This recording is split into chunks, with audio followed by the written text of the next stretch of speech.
몇 번 할 차례죠? 27번. 자, 확정급여제도 하에서 라고 나와 있습니다. 확정급여제도 하에서 기업은 미래 종업원에게 지급할 퇴직급여 수급권을 보장하기 위해서 사회기금 제도를 이용한다. 사회적립자산에 대한 설명이다. 옳은 것을 물었습니다. 사회적립자산이 퇴직연금을 의미하는 거예요. 퇴직연금을 회사 내에 모아두는 게 아니라 회사 바깥에 모아두는 거잖아, 그렇죠? 그래서 우리가 사회적립자산이란 말 씁니다. 자, 사회적립자산은 공정가치로 측정한다, 맞죠? 1번이 답이네요. 사회적립자산과 확정급여 채무는 차감하지 않고 재무상태표에 각각 자산과 부채로 표시한다라고 나와 있는데 2번 틀렸어요. 직접 차감해서 표시를 해줍니다. 사회적립자산과 확정급여 채무는 차감하지 않고가 아니라 차감하고 순회금과 표시를 해주는 거예요. 순회금과 표시를 해줍니다. 당일 회계기간에 대해서 회사가 사회적립한 기업은 비용을 인식한다. 이건 DC형 얘기하는 거죠, 그렇죠? DC형 얘기하는 거. 문제는 뭘 물었어요? 확정급여제도니까 DB형을 물은 거죠, 그렇지? 그래서 3번도 틀렸고요. 사회적립자산은 재측정 요소가 발생하지 않는다가 아니라 발생합니다. 미래 퇴사율이라든지 근속연수 기간이라든지 임금 인상률의 변동이 있기 때문에 재측정 요소가 발생을 해요. 그래서 옳은 것은 1번입니다. 그 다음에 28번 문제를 보시면 1월 1일 기술 책임자인 홍길동 이사에게 다음과 같은 조건에 현금 결제형 주가차익 보상권 밑줄 쳐보세요. 현금 결제형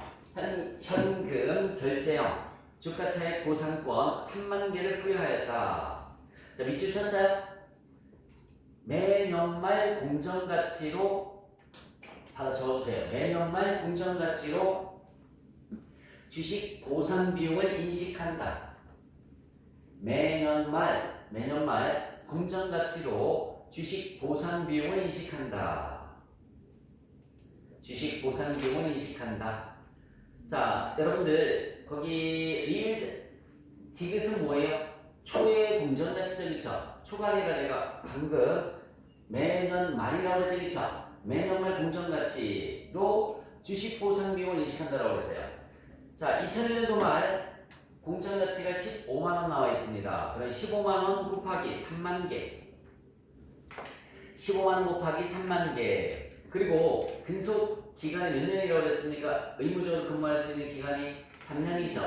2001년도부터니까 2001, 2002, 2003 3년이에요. 그래서 곱하기 3분의 1 3년 중에 지금 1년 차잖아요. 3년 중에 1년 차니까 곱하기 3분의 1을 해주시면 됩니다. 3만 개 곱하기 15만원 3만 개 곱하기 15만원 곱하기 3분의 1을 해주시면 돼요. 그럼 얼마 나올까요? 15억이 나옵니다. 당근 표시하고 하나만 더 받아 적어주세요. 자, 조금 전에 현금 결제형이었었지, 그치? 현금 결제형은 매년 말 공정가치로 측정을 하는 거고요. 주식 결제형은 받아 적어주세요. 주식 결제형은 부여일 현재 공정가치로 측정한다. 주식 결제형은 부여일 현재 공정가치로 측정한다. 부여일 현재 공정가치로 측정한다. 그것만 외워주시면 돼요. 현금 결제형은 매년 말 공정가치로 측정을 해주는 거고요. 주식 결제형은 부여일 현재 공정가치로 측정한다. 29번. 자, 2001년도에 영업을 개시하였다. 주식회사 3일에 과세소득과 관련된 자료는 다음과 같다 라고 나와 있습니다. 재무상태표에 계산된 이연법인세 자산부채 포괄손익계산서에 계산된 법인세 비용은 각각 얼마인가 라고 물었습니다. 미래 세율은 변동이 있다 없다? 없다라고 나와 있죠. 이걸 일단 정석으로 먼저 풀면은 세전이익이 300만원 나와 있어요. 세전이익이 300만원 나와 있고요. 그 다음에 일시적 차이가 아닌 차이, 이걸 우리가 영구적 차이라고 해요. 영구적 차이. 일시적 차이가 아닌 차이, 영구적 차이가 60만원 나와 있고요. 60만원. 그 다음에 일시적 차이는 80만원 나와 있습니다. 일시적 차이는 80만원 나와 있는데 마이너스죠. 마이너스예요. 는 하면 과세소득이 360에서 280만원을 빼주시면 80만원 빼주시면 280만원 나오죠. 과세소득은 280만원. 세율이 몇 프로라고 나와 있습니까? 30%라고 나와있죠. 곱하기 30% 이렇게 해주시면 그게 미지급세금이 되는 거예요. 미지급세금은 살인율 84만원 나오죠. 84만원. 분개를 하면 미지급세금이 대변에 갑니다. 대변에 미지급세금 84만원. 대변에 미지급세금이 84만원이고요. 차변에 법인세 비용을 계산해 주시면 돼요. 자, 그러니까 굳이 안 써도 된다는 얘기지, 그치? 거기 280만원 과세표준이라고 나와있죠, 그쵸? 그 과세표준 곱하기 30% 이렇게 해주시면 돼요. 그러면 미지급세금이 84만원 나오는 거고, 이연법인세 자산부채는, 여기 잠시만, 이연법인세 자산부채는 일시적 차이하고만 관련이 있는 거야. 일시적 차이가 80만원이 그 밑에 추가자를 봤더니, 니은해 보세요. 일시적 차이는 2002, 2003년도에 걸쳐 40만원씩 소멸된다라고 나와있죠, 그쵸? 여기 봐요. 마이너스 80만원이 이때 40만원. 반대인 세부조식이 나오는 거니까. 이렇게 소멸된대요. 다시 한번. 마이너스가 미래에는 뭐가 되는 거죠? 플러스가 되는 거죠. 입금불산입이잖아, 마이너스. 송금산입. 미래는 입금산입, 송금불산입. 반대인 세부조식이 나오는 거니까 플러스가 됩니다. 그러면 40만원, 40만원. 이렇게 과세 소득이 늘어날 거예요. 세율이 변동이 없다고 그랬죠? 30%씩이고요. 세율이 변동이 없으니까 30%씩. 3, 4, 12만원, 토탈 24만원의 법인세가 늘어납니다. 토탈 24만원의 법인세가 늘어나는 거, 이연법인세 부채라고 합니다. 이연법인세 부채가 얼마가 되냐면 24만원이에요. 이연법인세 부채가 24만원. 자, 다시 한번. 현재 마이너스는 미래에는 플러스가 되는 거란 말이에요. 플러스 40만원씩 가면 곱하기 30% 하면 12만원씩 법인세가 늘어나는 거예요. 법인세가 늘어나면 이연법인세 부채라는 말 씁니다. 두 개 뒤에서 얼마가 되는 거죠? 108만원. 법인세 비용은 108만원. 그러면 이연법인세 부채 24만원에 법인세 비용 108만원이니까 답은 4번이 답이 되는 거죠. 4번. 자, 그런데 이거 굳이 이렇게 안 쓰고 해도 상관이 없어요. 세율의 변동이 없다라고 하면. 세율의 변동이 없으면 그냥 거기 과세표준 곱하기 세율 280만원 곱하기 몇 프로? 30%. 그러면 걔가 미지급세예요. 이렇게 바로 쓰시면 되고요. 그 다음에 일시적 차이가 현재 마이너스면 미래는 뭐가 되는 거지? 플러스가 되는 거죠, 그쵸? 일시적 차이가 현재 마이너스면 미래는 뭐가 돼요? 플러스가 되는 거니까 이연법인세 부채란 말이야. 미래에 플러스가 되는 게 이연법인세 부채. 세율의 변동이 없으면 그냥 곱해주시면 돼. 굳이 안 나눠도 돼요. 40만원씩 굳이 안 나눠도 됩니다. 그래서 80만원 곱하기 30% 해주시면 24만원의 이연법인세 부채가 나와요. 그 이연법인세 부채 쓰시고 분경을 할 줄 알면 되지. 두 개 뒤에서 법인세 비용 이렇게 계산을 해주시면 됩니다. 두 개 뒤에서 법인세 비용. 칠판처럼 쓰지 않으셔도 상관이 없어요. 자, 30번 문제 보시면은 역시 법인세 비용을 물었습니다. 분계를 통해서 계산을 해주시면 되는데 여기 봐. 저도 분계 한번 해볼게요. 대변에 일단 미지급세금이 얼마일까요? 대변에 미지급세금이 20만원 있죠, 그쵸? 대변에 미지급세금이 20만원. 그리고 차변에 법인세 비용. 차변에 법인세 비용 이렇게 쓰시면 됩니다. 자, 일단은 자, 봐요. 2001년도 거부터 잠깐만 한번 보자. 2001년도에 이연법인세 자산이 얼마 있었어? 5만원 있었지. 그럼 올해는 없어지면 되는 거죠, 그쵸? 자, 다시 한번. 2001년도면 작년이잖아. 작년에 이연법인세 자산이면 차변이 있었을 거 아니겠지? 맞아요? 올해는 대변에 가서 없애주시면 돼요. 대변에 이연법인세 자산. 잠깐만 여기 봐요. 대변에 이연법인세 자산 5만원 없애주고요. 올해 이연법인세 자산이 얼마 있어요? 만원 있죠? 걔는 올해 거니까 차변에 이연법인세 자산. 차변에 이연법인세 자산 만원. 이렇게 써주시면 됩니다. 자, 다시 한 번만 말씀드릴게요. 작년에 이연법인세 자산은 올해 없어지겠지, 그치? 없어지는 거야. 그러면 작년에 차변에 있었던 거니까 올해 없어질 때 어디로 보내서 없어지면 돼? 대변에 가서 없어지면 되는 거야. 이렇게. 그리고 올해 이연법인세 자산이 얼마 있어요? 만원이죠? 그럼 올해 거니까 차변에 써주시면 되는 거고요. 이연법인세 부채도 같은 맥락으로 해주시면 돼요. 작년 거 얼마 있어요, 여러분들? 이연법인세 부채가 작년 게 만원 있죠? 이거 올해 없어지겠지, 그치? 어디로 보내서 없애주면 돼? 차변에 이연법인세 부채. 차변에 이연법인세 부채 만원. 이렇게 없애주고요. 만원. 자, 올해 이연법인세 부채가 얼마 있어요? 4만 원이 찌기치. 얘는 올해 거니까 대변에 써주시면 돼요. 대변에 이연법인세 부채. 대변에 이연법인세 부채가 얼마? 4만 원. 이렇게 써주시면 돼요. 작년 거는 없애주면 되고요. 올해 거는 해당란에 그대로 써주시면 됩니다. 그럼 여기 잠깐만. 대변 얼마니? 29만 원이지. 대변이 29만 원인데 차변이 얼마 있어요? 2만 원 있지. 얼마 모자라니? 27만 원이 법인세 내용이 되는 겁니다. 자, 이거를 이렇게 분류를 이제 유학 정리를 하면 돼요. 여기 잠깐만 볼래? 대변의 미지급세금 20만 원. 차변의 법인세 비용. 잠깐만 여기 봐요. 차변의 법인세 비용. 이걸 유학 정리하면 잘 봐. 이연법인세 자산끼리 없애버려요. 그러면 대변이 더 크지? 대변의 이연법인세 자산. 대변의 이연법인세 자산이 얼마 남지? 4만 원 남아요. 그치? 자, 이것도 이연법인세 부채끼리 없애버려요. 이연법인세 부채끼리 없애버리면 대변이 더 크지? 그치? 대변의 이연법인세 부채. 대변의 이연법인세 부채 얼마? 3만 원. 됐어요? 대변의 이연법인세 부채 3만 원. 그러면 조회주면 법인세 비용 얼마 나오죠? 27만 원 나오죠? 이렇게 표시가 되는 겁니다. 원래 이렇게 분개를 해줘야 되는데 그냥 상대천에도 상관이 없다는 얘기예요. 이연법인세 자산 차변대변 정리했더니 대변이 4만 원 크죠? 그렇죠? 이연법인세 부채 만원 4만 원 정리했더니 대변이 3만 원 크죠? 법인세 비용은 얼마가 됩니까? 27만 원이 되는 거예요. 법인세 비용은 27만 원. 자, 그 다음에 31번 문제입니다. 31번. 7월 1일에 내용연수 5년 50만 원짜리 잔존가치가 얼마라고 나와 있어요? 10만 원. 건물을 취득하고 2001년도 말 정립법으로 감가상각하였다까지 끊어볼래요? 2001년 7월 1일에 취득했어요. 2001년 7월 1일에 얼마에 취득했어요? 50만 원. 마이너스 잔존가치가 얼마 있어요? 마이너스 잔존가치가 10만 원 있어요. 네 하면 내용연수는 몇 년? 5년.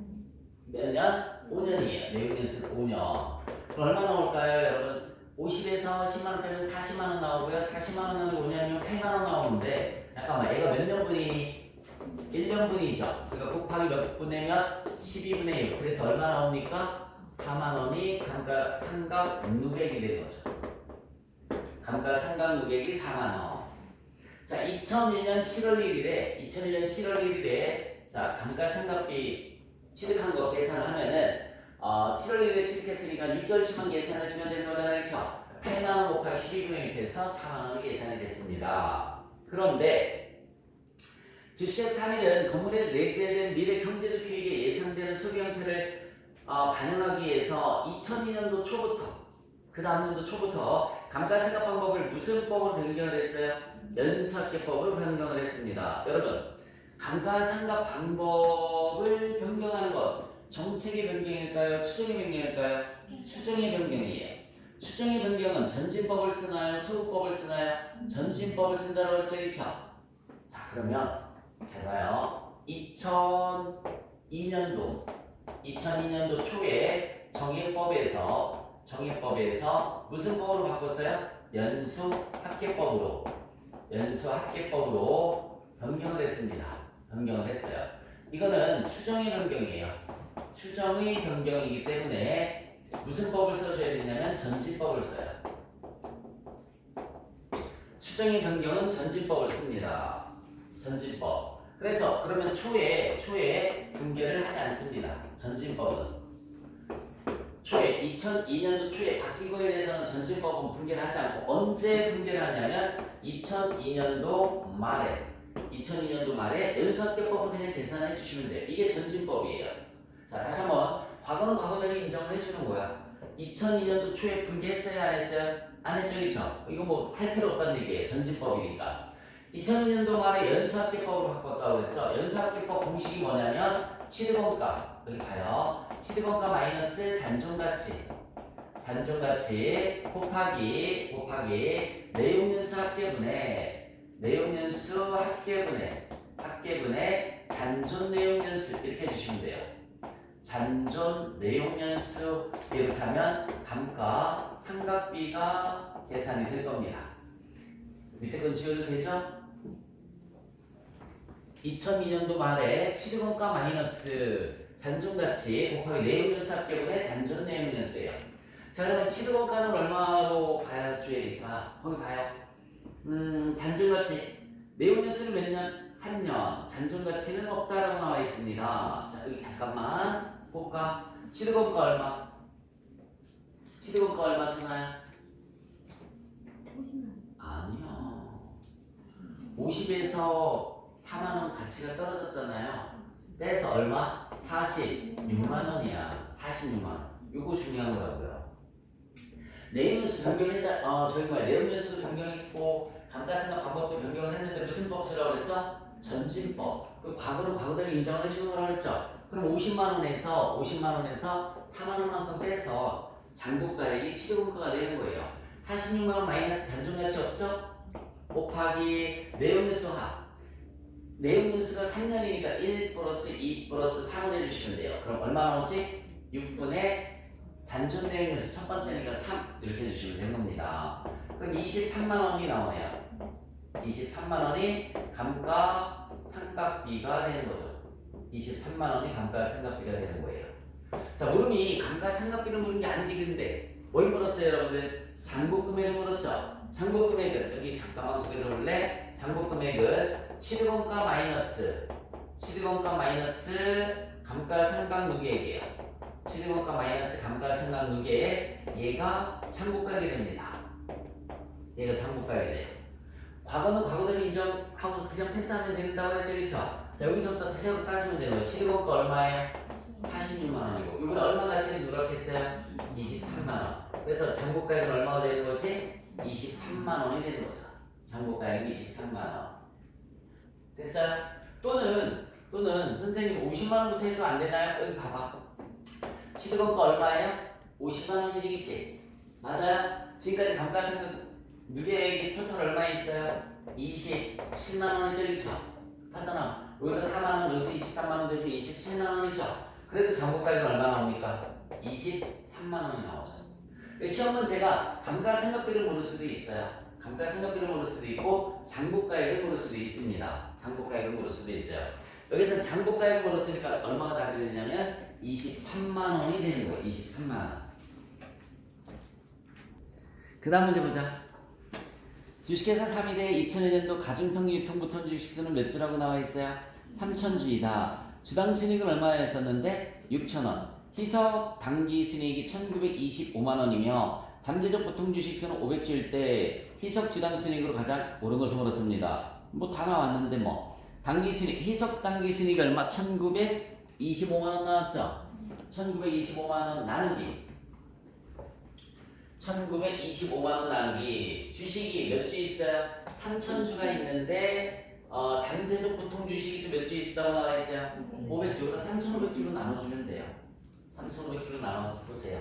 1925만원 나누기 1925만원 나누기 3500주. 1925만원 나누기 3500주. 얼마 나올까요? 그러면은 5,500원. 그걸 우리가 희석 주당 순이익이란 말 쓰는 겁니다. 2001년도에 주식회사 용산의 주식 25%를 100만원에 취득하였다고 나와 있습니다. 분개할까요 말까요? 분개 안 해도 풀 수 있는데 이제 그치? 분개하지 말고 그냥 한번 해보자. 100만원에 취득을 했습니다. 취득 현재 주식회사 용산의 순자산 장부금액은 얼마? 400만원이다. 자산부채 장부금액은 공정여수와 동일하다고 나와 있고요. 당기순이익 얼마? 80만원. 기타 포괄이익이 얼마? 10만원. 보고하였다. 중간배당금 5만원을 수취하였다라고 하면은 당기 순이익으로 인식할 지분법 이익은 얼마인가라고 물어져 있죠. 그러니까 당기 순이익 얼마? 80만원이죠. 80만원 곱하기 몇 프로? 25%. 당기 순이익만 따지면 되잖아. 물음이 뭘 물었어요, 여러분들? 물음이 뭘 물었어요? 당기 순이익을 물었잖아요. 당기 순이익을 물었으니까 그냥 당기 순이익 80만원 곱하기 몇 프로? 25% 그렇게 해주시면 되는 겁니다. 됐어요? 그래서 얼마가 답이 되느냐면 20만원이 답이 되는 거고요. 넘기지 말고요. 물음 하나만 더 받아 적어보세요. 물음 2개를 더 불러줄게요. 기타 포괄 손익은 얼마니? 물음이 이렇게 물으면 기타 포괄이익은 얼마? 25,000원. 10만 원 곱하기 몇 프로? 25%하면 25,000원이죠. 25,000원. 마지막 물음. 투자 주식의 장부가액은 얼마니? 마지막 물음. 투자 주식의 장부 금액은 얼마니? 투자 주식의 장부 금액은 얼마니? 여러분, 처음에 얼마에 취득했다고 그랬어요? 100만 원. 100만 원에다가 단기 순이익이 얼마 있어요? 20만 원. 그치? 단기 순이익이 20만 원. 기타 포괄이익이 얼마 있어요? 25,000원. 25%씩만 계산하면 되잖아, 그치? 100만 원 다음부터는 다시 한번 25%를 100만 원에 취득했다고 나와 있잖아, 그치? 그러니까 100만 원 플러스 단기 순이익 80만 원 곱하기 25%에서 20만 원 플러스 기타 포괄이익 10만 원 곱하기 25%에서 25,000원 마이너스 마지막 마이너스 배당금. 배당금은 5만 원 받았다라고 그러죠, 그렇죠? 그냥 5만 원 곱하기 25% 하면 안 되겠네, 그렇지? 받은 거니까 그냥 마이너스 5만 원 이렇게 해주시면 되죠. 마이너스 5만 원. 실제 받은 게 5만 원이니까 마이너스 5만 원. 그럼 얼마 나올까? 투자 주식의 장부 금액은 117만 5천 원? 응? 그게 숫자가 나올 수가 없지 않나? 100만 원에다가 80만 원에 25%는 20만 원, 120에다가 122만 5천 원에다가 5만 원 빼주니까 117만 5천 원 맞네요. 117만 5천 원 맞아요. 투자 주식의 장부 금액은 117만 5천 원. 34번 문제를 한번 보겠습니다. 반대기업 투자 주식 위기 처리에 관련된 설명이다. 올바르지 않은 것은 그렇습니다.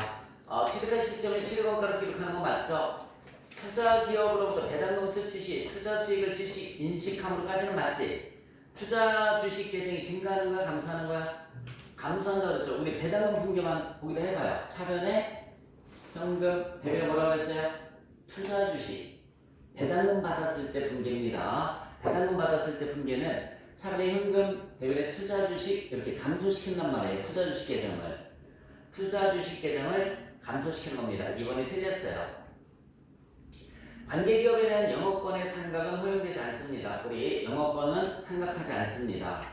단기순이익은 지분법이익으로 보고된다. 맞죠? 단기순이익은 지분법이익으로 보고된다. 전 페이지 다시 한번 보자. 33번. 문제 불러드릴게요. 자, 취득 땡땡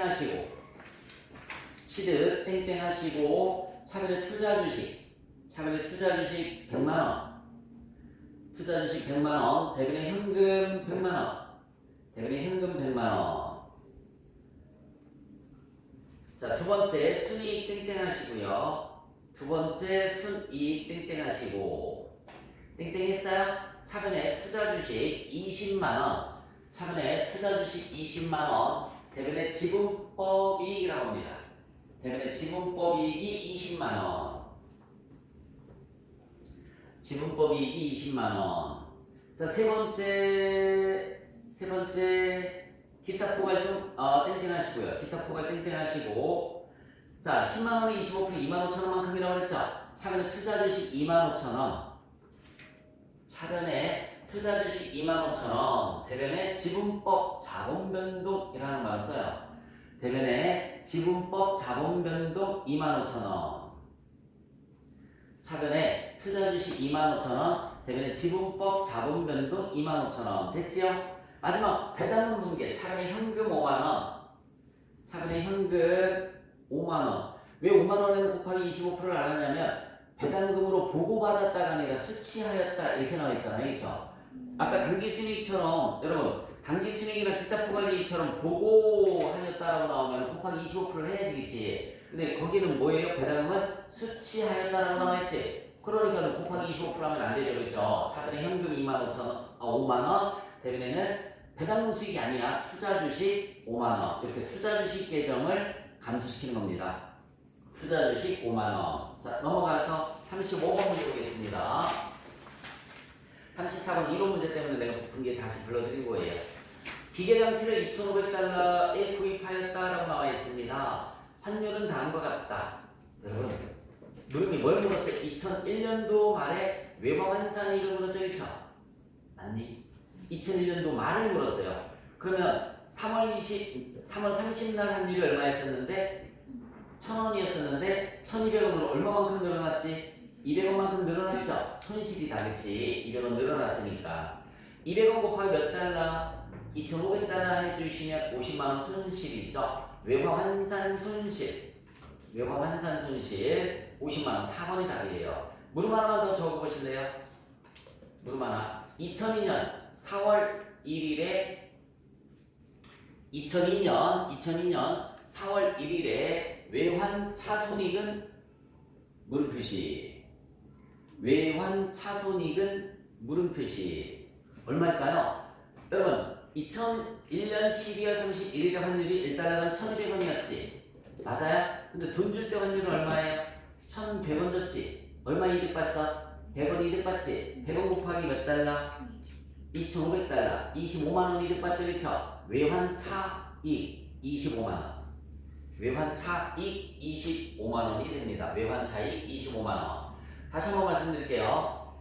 다시 한번 12월 31일에 환율이 1,200원이었었는데 돈 줄 때 4월 1일에 환율은 1,100원 해줬으니까 100원만큼 적게 나갔잖아요, 그쵸? 100원만큼 이득 봤단 말이에요. 그래서 100원 곱하기 2,500달러에서 25만원만큼은 외환 차익.